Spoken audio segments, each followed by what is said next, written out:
Muita gente ainda opera como se CPF e CNPJ fossem exatamente a mesma coisa. Vende no CNPJ, recebe no CPF, paga no CPF, investe no CNPJ. Só descobre o tamanho do risco quando a conta vem alta. O problema é que, ao misturar pessoa física com pessoa jurídica, você coloca seu patrimônio pessoal na linha de frente. E o que você levou anos para construir pode ser perdido num processo, numa execução ou até num simples erro contratual. Hoje eu vou te mostrar porque esse é um dos erros mais comuns que empresários e profissionais cometem e o que fazer de agora em diante para não deixar o seu CPF exposto como o escudo do seu negócio. Esse é o tipo de erro que ninguém sente no começo. Misturar pessoa física com pessoa jurídica é mais comum e mais perigoso do que parece. Na prática, isso acontece quando o empresário recebe valores diretamente no CPF por serviços prestados pela empresa. Paga contas pessoais com o dinheiro da empresa e vice-versa. Usa bens na empresa como se fossem pessoais. E o contrário também, sem nenhum contrato para registrar isso. Ou então, formaliza patrimônio no próprio nome, mesmo quando ele é usado exclusivamente na atividade empresarial. O problema não é só contábil, é jurídico e patrimonial. Porque quando você mistura duas figuras, você expõe seu patrimônio pessoal aos riscos da operação empresarial. Se a empresa sofre uma execução, seu carro pode entrar na conta. Se o fisco move uma ação fiscal, seus imóveis podem ser atingidos. Se há uma dívida comercial, seus bens particulares podem ser penhorados. Quando falamos em sociedade limitada, que é o tipo societário mais comum existente no Brasil, falamos em limitação de responsabilidade.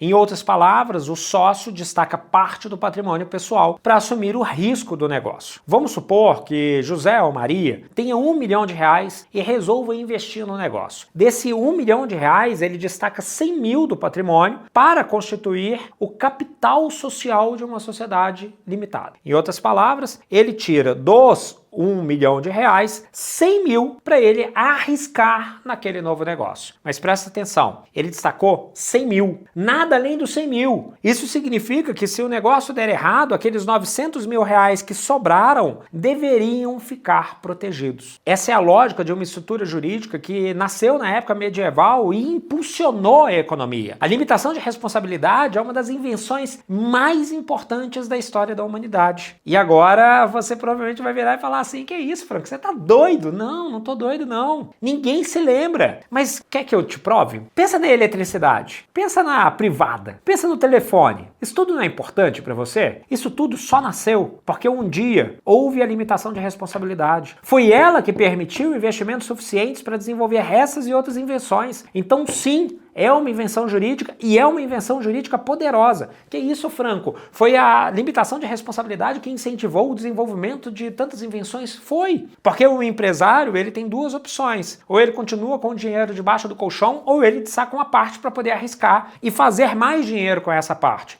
Se ao destacar uma parte do seu patrimônio ele corresse o risco do todo, ele preferia deixar todo debaixo do colchão, não ia desenvolver tantas coisas como hoje a gente vê no dia a dia. Tudo que está ao seu redor só existe por causa da limitação de responsabilidade. E eu te convido aqui a me provar que eu estou errado. Comenta aqui, Franco, você está viajando na maionese, eu quero ver. Vamos lá, vamos discutir sobre isso. E ainda bato na tecla, a limitação de responsabilidade é uma das maiores inovações que a humanidade já viu. Exatamente porque é ela que permite todas as outras inovações. Mas voltando ao exemplo, os 100 mil reais investidos em uma sociedade limitada servem para proteger os outros 900 mil. Se o investidor não constituísse um CNPJ, uma pessoa jurídica, todo o patrimônio estaria em risco. Mas é aí que está o problema. Quando se constitui uma sociedade limitada, se aporta os 100 mil como capital social, mas se mistura esses 100 mil com esses 900 mil que está aqui, o risco integral volta a existir.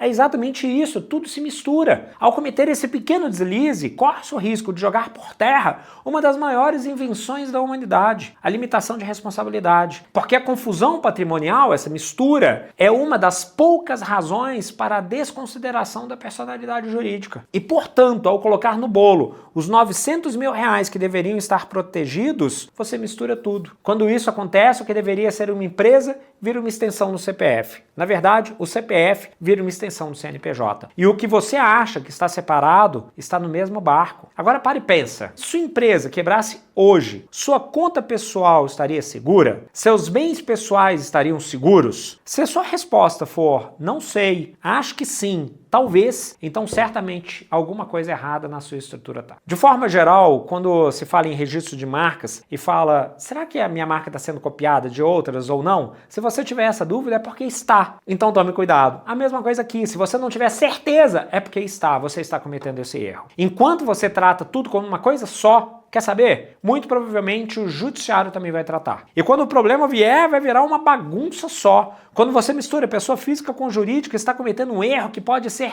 usado contra você no judiciário. Não são todos os advogados que lembram ou mesmo buscam comprovar isso. Mas se você cruzar com um advogado razoável, já era. A consequência mais comum é o que chamamos juridicamente de desconsideração da personalidade jurídica. O que se faz é o juiz esquecer que existe essa linha divisora, esquecer completamente a existência dela e pegar os bens que estão na personalidade da pessoa física e não na personalidade da pessoa jurídica. Em outras palavras, os bens dos sócios, os bens pessoais dos sócios, podem ser utilizados para pagar dívidas da empresa. Então aqueles 900 mil, lembra do exemplo? Eles seriam utilizados para poder pagar alguma dívida dessa empresa, que em tese deveria se limitar à responsabilidade de 100 mil. E os motivos que levam a essa confusão patrimonial são os mais simples e mais básicos do que você mesmo pode imaginar. São transferências entre a conta pessoal e a conta da empresa, sem uma justificativa razoável, confusão no uso de bens, carro da empresa usado como carro pessoal e por aí vai, pagamento de funcionários ou prestadores de serviço pelo CPF. E aqui está um ponto ainda mais perigoso. Você não precisa estar devendo nada hoje. No futuro, você pode ter um problema e uma ação judicial, um acidente com um funcionário, um fornecedor que se sente lesado, um fiscal que acha que você está fazendo algo errado. Tudo isso pode ocasionar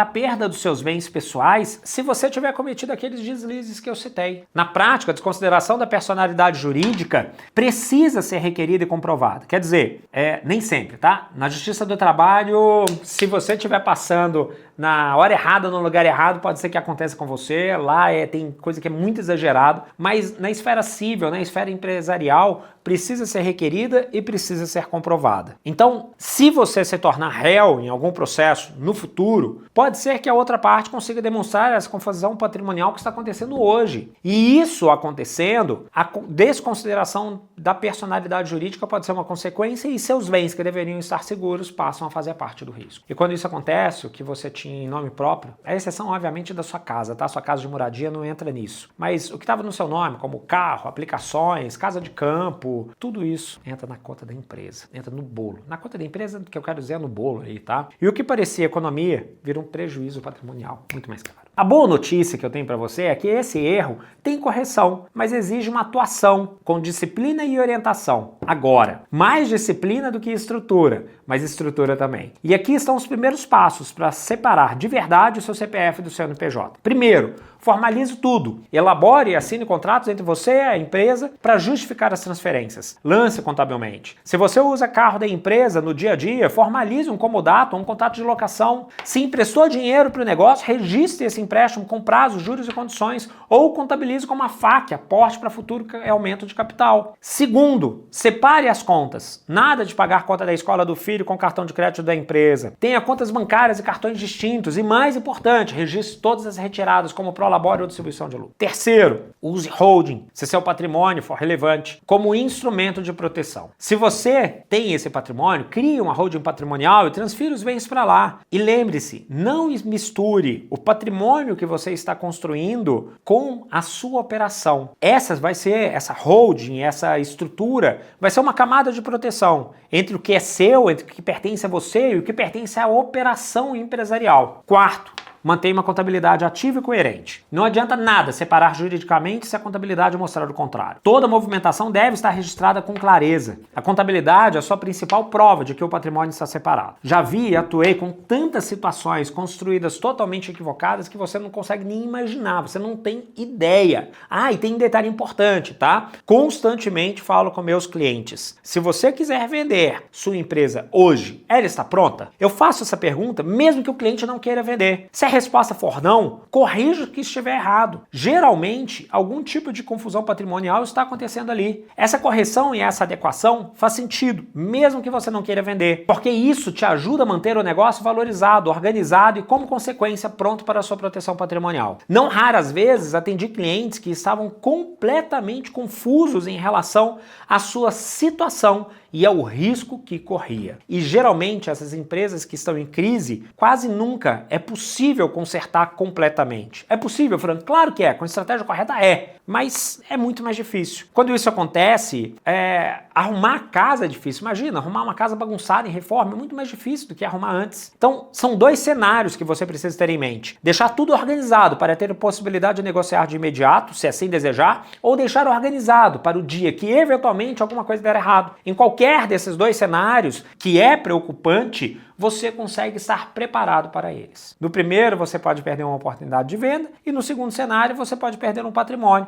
fora do negócio por muitas vezes não ter mais como consertar. Separar CPF do CNPJ, então, não é frescura, é o que impede o seu patrimônio de pagar pelos erros da sua empresa ou vice-versa. Misturar pessoa física com jurídica pode parecer inofensivo no começo, mas quando o problema aparece, é o seu nome que responde e o seu patrimônio pessoal que paga a conta da pessoa jurídica. Separar CPF de CNPJ não é só uma questão contábil, é uma decisão estratégica para quem quer crescer com segurança e preservar o que já construiu. Você já deve ter ouvido falar aquelas situações do tipo: o cara quebrou, mas continua andando de Porsche. O cara quebrou, mas continua com todo luxo. Ele quebrou o negócio dele, são situações completamente distintas. Quando o negócio dele quebrou, ele tinha estrutura pessoal protetiva para continuar com o patrimônio pessoal dele. E não tem nada de errado nisso. Ele não deu nenhum golpe, ele não fez nenhuma sacanagem, muito pelo contrário. Ele utilizou do que é plenamente legal para poder proteger o que ele construiu com tanto suor. Aqui no canal, a gente fala com quem não só quer empreender, mas também proteger, multiplicar e transferir com a inteligência. Se inscreva agora e assista essa playlist com vários conteúdos que certamente são importantes para você entender mais sobre proteção patrimonial e não perder nenhum centavo por desconhecimento. Tudo organizado e gratuito. Te vejo no próximo vídeo.